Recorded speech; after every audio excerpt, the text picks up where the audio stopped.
আসসালামু আলাইকুম।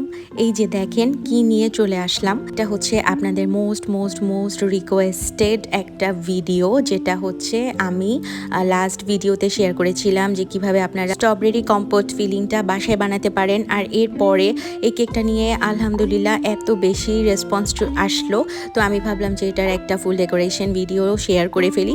তো এখানে আমি একটা বাটার বেসড সফট একটা ভ্যানিলা ময়েস্ট কেক নিয়ে নিয়েছি।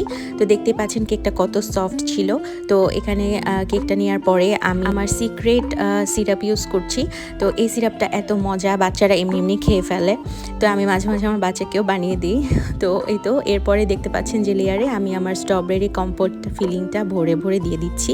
আমি কিন্তু কেক বানানোর সময় কোনো রকমের কৃপণতা পছন্দ করি না।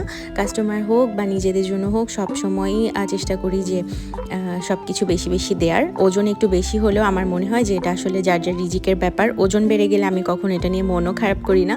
তো এই তো এখানে দেখতে পাচ্ছেন যে আমি লেয়ার বাই লেয়ার হচ্ছে এখানে স্লাইসগুলো কমপ্লিট করে নিচ্ছি।